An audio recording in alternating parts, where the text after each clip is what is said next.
Hi friends, ಎಲ್ರಿಗೂ ನಮಸ್ಕಾರ. Welcome back to Krishna talks. ಇವತ್ತಿನ ವಿಡಿಯೋದಲ್ಲಿ ನೋಡೋಣ ಮೋದಿ ಅವರ ಮೇಲೆ ಆಗಿರೋ ಕಿಲ್ಲಿಂಗ್ ಅಟೆಂಪ್ಟ್ಸ್ನ ಬಗ್ಗೆ. ಮೋದಿ ಅವ್ರನ್ನ ಸಾಯಿಸಬೇಕಂತ ನೋಡ್ತಾ ಇದ್ದಾರೆ. ಅದು ಯಾರು ಅಂತ ನಿಮ್ಗೆ ಗೊತ್ತಾದರೆ ನೀವೇ ಶಾಕ್ ಆಗ್ತೀರಾ. ಅದು ಅಮೇರಿಕನ್ CIA ಏಜೆಂಟ್ಸ್. ಇಷ್ಟಕ್ಕೆ CIA ಏಜೆಂಟ್ಸ್ ಅಂದರೆ ಯಾರು? ನಮ್ಮ ದೇಶದಲ್ಲಿ NIA ಮತ್ತು RAW ಅವರು ನಮ್ಮ ದೇಶದ ಇಂಟ್ರೆಸ್ಟ್ಗೋಸ್ಕರ ಹೇಗೆ ಕೆಲಸ ಮಾಡ್ತಾರೆ, ಅದೇ ಥರ ಅಮೇರಿಕನ್ ಇಂಟ್ರೆಸ್ಟ್ಗೋಸ್ಕರ CIA ಅನ್ನೋದು ಕೆಲಸ ಮಾಡ್ತಾ ಇರುತ್ತೆ. ಇವರು ಬೇರೆ ಬೇರೆ ದೇಶಗಳಲ್ಲಿ ಸ್ಪ್ರೆಡ್ ಆಗಿರ್ತಾರೆ. ಇವ್ರೇನು ಮಾಡ್ತಾರೆ, ಆ ದೇಶಗಳಲ್ಲಿ ಅಮೇರಿಕನ್ ಇಂಟ್ರೆಸ್ಟ್ಗೋಸ್ಕರ ಆಗಿರ್ಬೋದು, ಇಲ್ಲ ಅಮೇರಿಕನ್ ಇಂಟ್ರೆಸ್ಟ್ಗೆ ವ್ಯತಿರೇಕಗಳೆಲ್ಲ ತಿಳ್ಕೊಂಡು ಅದನ್ನು ಅಮೇರಿಕಕ್ಕೆ ಕಳಿಸ್ತಾರೆ.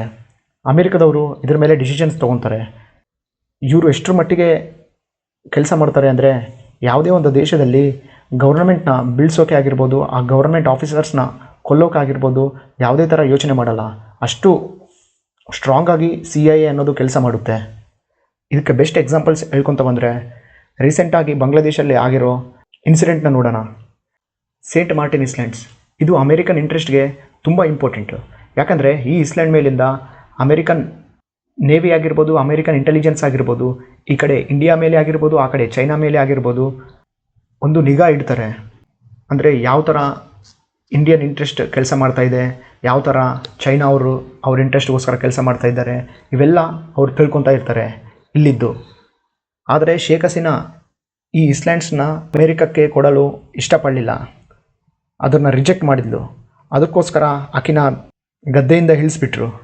ಹೆಂಗೆ ಅಂದರೆ, ಇಂಟರ್ನಲ್ ಇನ್ಸ್ಟೆಬಿಲಿಟಿನ ಕ್ರಿಯೇಟ್ ಮಾಡಿದರು. ಅಲ್ಲಿರೋ ಯೂತ್ನ ಗೌರ್ಮೆಂಟ್ ಅಗೇನೆಸ್ಟ್ ಪ್ರೊಟೆಸ್ಟ್ ಮಾಡೋ ಥರ ಮಾಡಿ ಶೇಖ್ ಹಸೀನಾನ ದೇಶದಿಂದನೇ ಓಡಿಸ್ಬಿಟ್ರು.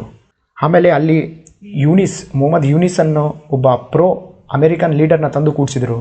ಅವರು ಅಮೇರಿಕನ್ ಇಂಟ್ರೆಸ್ಟ್ಗೋಸ್ಕರನೇ ಕೆಲಸ ಮಾಡ್ತಾ ಇದ್ದಾರೆ. ಅದೇ ಥರ 1953 ಇರಾನ್ ಪ್ರಧಾನಮಂತ್ರಿಯಾದ ಮೊಹಮ್ಮದ್ ಮೊಸದ್ದಿಕ್ ಅವರನ್ನು ಆಪರೇಷನ್ ಅಜೆಕ್ಸ್ ಮೂಲಕ ಅವರನ್ನು ಗದ್ದೆಯಿಂದ ಇಳಿಸಿದರು. ಯಾಕಂದರೆ ಅವರು ಆಯಿಲ್ ಫೀಲ್ಡ್ಸ್ನ ನ್ಯಾಷನಲೈಸ್ ಮಾಡಿದರು. ಅದೇ 1954 ಗೊಟ್ಟಮೇಲ ಅನ್ನೋ ದೇಶದಿಂದ ಜಕೋಬೋ ಅನ್ನೋ ಲೀಡರ್ನ ಆಪರೇಷನ್ PB ಸಕ್ಸಸ್ ಅಂತ ಮಾಡಿಸಿ ಮಿಲಿಟ್ರಿ ಕೂಪ್ ಮಾಡಿಸಿದರು ಅವ್ರ ವ್ಯತಿರೇಕ. ಯಾಕಂದರೆ ಇವರು ಲ್ಯಾಂಡ್ ರಿಫಾರ್ಮ್ಸ್ ತಂದಿದ್ದರು, ಅದು ಅಮೇರಿಕನ್ ಇಂಟ್ರೆಸ್ಟ್ಗೆ ವ್ಯತಿರೇಕ ಇತ್ತು. ಇದೇ ಥರ ಕೂಬಾ ದೇಶದಿಂದ ಕ್ಯಾಸ್ಟ್ರೋ ಅನ್ನೋ ಲೀಡರ್ನ ಎಷ್ಟೋ ಸಲ ವಿಷ ಕೊಟ್ಟು ಮತ್ತು ಬಾಂಬ್ ಹಾಕಿ ಸಾಯಿಸೋಕ್ಕೆ ನೋಡಿದರು. ಈ ಥರ CIA ಅನ್ನೋದು ಎಷ್ಟರ ಮಟ್ಟಿಗೆ ಕೆಲಸ ಮಾಡ್ತಾರೆ ಅನ್ನೋದು ಈ ಎಕ್ಸಾಂಪಲ್ಸ್ ಮೂಲಕ ನೀವು ತಿಳ್ಕೊಬೋದು. ಇಷ್ಟಕ್ಕೆ ಮೋದಿಯವರನ್ನು ಸಾಯಿಸೋಕೆ ಕಾರಣವಾದರೂ ಏನು? ಫಸ್ಟ್ ಕಾರಣ ಬಂದುಬಿಟ್ಟು ರಷ್ಯನ್ ಆಯಿಲ್ಸ್. ನಮ್ಮ ಇಂಡಿಯಾಗೆ ಎಷ್ಟೋ ಸಲ ವಾರ್ನ್ ಮಾಡ್ತಾ ಇದ್ದಾರೆ, ಇಂಡಿಯಾ ರಷ್ಯನ್ ಆಯಿಲ್ಸ್ನ ಬೈ ಮಾಡೋದು ನಿಲ್ಲಿಸಬೇಕು, ಇಲ್ಲಾಂದರೆ ನಿಮ್ಮ ಮೇಲೆ ಸ್ಯಾಂಕ್ಷನ್ಸ್ ಆಗ್ತಿದೆ ಅಂತ. ಬಟ್ ಇಂಡಿಯಾ ಆ ಸ್ಯಾಂಕ್ಷನ್ಸ್ಗೆ ಎದುರ್ಕೊಳ್ಳದೆ ಸ್ಟ್ರಾಂಗಾಗಿ ಮುಂದಕ್ಕೆ ಹೋಗ್ತಾ ಇದ್ದಾರೆ. ಅದು ಅಮೇರಿಕನ್ ಇಂಟ್ರೆಸ್ಟ್ಗೆ ವ್ಯತಿರೇಕ ಇದೆ. ಯಾಕಂದರೆ ನಾವು ರಷ್ಯಾದಿಂದ ಚೀಪಾಗಿ ಆಯಿಲ್ನ ತೊಗೊಂಡು, ಡಿಸ್ಕೌಂಟೆಡ್ ಆಯಿಲ್ನ ತೊಗೊಂಡು, ಅದು ಯುರೋಪ್ಗೆ ಆಗಿರ್ಬೋದು ಮತ್ತು ಅಮೇರಿಕಾಗೆ ಆಗಿರ್ಬೋದು ರಿಫೈನ್ ಮಾಡಿ ಕಳಿಸ್ತಾ ಇದ್ದೀವಿ. ಅದರಿಂದ ಇಂಡಿಯಾ ತುಂಬ ಲಾಭ ಪಡ್ತಾ ಇದೆ. ಅದು ವೆಸ್ಟರ್ನ್ ಕಂಟ್ರೀಸ್ಗಾಗಿರ್ಬೋದು, ಅಮೇರಿಕಾಗಿರ್ಬೋದು ಸಹಿಸೋಕೆ ಆಗ್ತಾ ಇಲ್ಲ. ಸೆಕೆಂಡ್ ಪಾಯಿಂಟ್ ಬಂದುಬಿಟ್ಟು ಅಗ್ರಿಕಲ್ಚರ್ ಇಂಪೋರ್ಟ್ಸ್.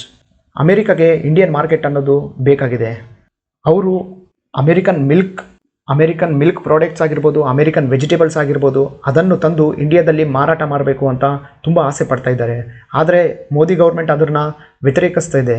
ಯಾಕಂದರೆ ಅಗ್ರಿಕಲ್ಚರ್ ಪ್ರಾಡಕ್ಟ್ಸ್ನ ಅಮೇರಿಕಾದಿಂದ ಇಂಡಿಯಾಗೆ ತಂದರೆ ಅಮೇರಿಕನ್ ಪ್ರಾಡಕ್ಟ್ಸ್ ಅನ್ನೋದು ಚೀಪಾಗಿ ಇಂಡಿಯನ್ ಮಾರ್ಕೆಟಲ್ಲಿ ಸಿಗುತ್ತೆ. ಅದರಿಂದ ನಮ್ಮ ಭಾರತ ದೇಶದಲ್ಲಿರೋ ರೈತರು ನಷ್ಟ ನೋಡಬೇಕಾಗುತ್ತೆ. ಥರ್ಡ್ ರೀಸನ್ ಬಂದುಬಿಟ್ಟು ಡಿ-ಡಾಲರೈಸೇಷನ್. ಈಗಾಗಲೇ ನೋಡಿರ್ತೀವಿ ನಾವು, ಇಂಡಿಯಾ 20ಕ್ಕಿಂತ ಜಾಸ್ತಿ ದೇಶಗಳಿಂದ ಲೋಕಲ್ ಕರೆನ್ಸಿ ಜೊತೆನೇ ಟ್ರೇಡ್ ಮಾಡ್ತಾ ಇದೆ. ಇದಕ್ಕೆ ಬೆಸ್ಟ್ ಎಕ್ಸಾಂಪಲ್ ಬಂದುಬಿಟ್ಟು Russia, rupee trade. Fourth reason ಬಂದುಬಿಟ್ಟು ಇಂಡಿಯಾ ಅನ್ನೋದು ಫಾಸ್ಟೆಸ್ಟ್ ಗ್ರೋಯಿಂಗ್ ಎಕನಾಮಿ. ಈಗಾಗಲೇ ನಾವು ನೋಡಿರ್ಬೋದು, ಟ್ರಂಪ್ ಅವರು ಓಪನ್ ಆಗಿ ಹೇಳ್ತಾ ಇದ್ದಾರೆ, Indian economy is A dead economy ಅಂತ. ಅವ್ರಿಗೆ ನಮ್ಮ ಎಕನಾಮಿ 7% ರೇಟಲ್ಲಿ ಗ್ರೋ ಆಗೋದು ಅವ್ರಿಗೆ ಇಷ್ಟ ಆಗ್ತಾ ಇಲ್ಲ. ಮತ್ತು ಫಿಫ್ತ್ ಪಾಯಿಂಟ್ ಬಂದುಬಿಟ್ಟು ಟ್ರಂಪ್ ಟ್ಯಾರಿಫ್ ಭಯ. ಇಂಡಿಯಾ ಟ್ರಂಪ್ ಟ್ಯಾರಿಫ್ನ ಇಗ್ನೋರ್ ಮಾಡಿ ಅವ್ರ ಕೆಲಸ ಅವರು ಮಾಡ್ಕೊತಾ ಇದ್ದಾರೆ. ಇದು ಅಮೇರಿಕಕ್ಕೆ ಆಗ್ತಾ ಇಲ್ಲ. ಸಿಕ್ಸ್ತ್ ಪಾಯಿಂಟ್ ಬಂದುಬಿಟ್ಟು ಇಂಡಿಯಾ F-35 ಫೈಟರ್ ಜೆಟ್ಸ್ನ ಅಮೇರಿಕದಲ್ಲಿ ತೊಗೊಳ್ಳೋದು ರಿಜೆಕ್ಟ್ ಮಾಡಿದ್ದಾರೆ. ಆ ಪ್ರಾಜೆಕ್ಟನ್ನು ರಿಜೆಕ್ಟ್ ಮಾಡಿ ಅದನ್ನು ರಷ್ಯಾಗೆ ಆಪ್ಸಿದ್ದಾರೆ. ಇದೆಲ್ಲ ನೋಡ್ತಾ ಇದ್ದರೆ ಮೋದಿ ಅವರ ಬಿಹೇವಿಯರ್ ಬಂದುಬಿಟ್ಟು ಕಂಪ್ಲೀಟಾಗಿ ಆ್ಯಂಟಿ ಅಮೇರಿಕಾ ಇಂಟ್ರೆಸ್ಟ್ಗೆ ಇದೆ. ಅದ್ರಿಗೋಸ್ಕರ ಮೋದಿ ಅವ್ರನ್ನ ಸಾಯಿಸಬೇಕು, ಇಲ್ಲ ಮೋದಿ ಅವ್ರನ್ನ ಪವರಿಂದ ಇಳಿಸಬೇಕು ಅಂತ ನೋಡ್ತಾ ಇದ್ದಾರೆ. ಈಗಾಗಲೇ ನಮಗೆಲ್ಲ ಗೊತ್ತು, 31 ಆಗಸ್ಟ್ 2025 ಮೋದಿ ಅವರು ಶೇಂಘೈ ಕೋಆಪರೇಷನ್ ಆರ್ಗನೈಸೇಷನ್ ಮೀಟಿಂಗ್ಗೋಸ್ಕರ ಚೈನಾಗೆ ಹೋಗಿದ್ದರು. ಅಲ್ಲಿ ಪುತಿನ್ ಅವರು ಅವರ ಪ್ರೈವೇಟ್ ಕಾರಲ್ಲಿ ಮೋದಿ ಜೊತೆ 45 ನಿಮಿಷ ಮಾತಾಡಿದರು.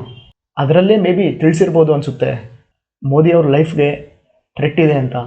ಅದಕ್ಕಾಗಿ ಯಾವತ್ತಿನ ದಿನ ನೈಟೇ ಢಾಕಾ ಅಲ್ಲಿ ಅಮೇರಿಕನ್ ಸ್ಪೆಷಲ್ ಫೋರ್ಸಸ್ ಆಫೀಸರ್ನವರು ಢಾಕಾ ಹೋಟೆಲ್ ರೂಮಲ್ಲಿ ಸತ್ತೋಗಿದ್ರು.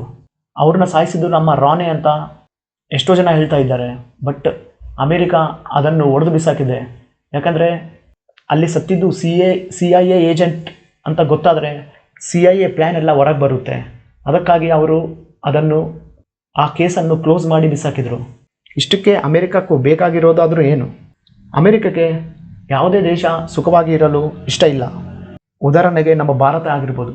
ನಮ್ಮ ಇಂಡಿಯಾದಲ್ಲಿ ಒಂದು ವೀಕ್ ಲೀಡರ್ನ ತರಬೇಕು ಅಂತ ಅಮೇರಿಕಾ ಭಾವಿಸ್ತಿದೆ.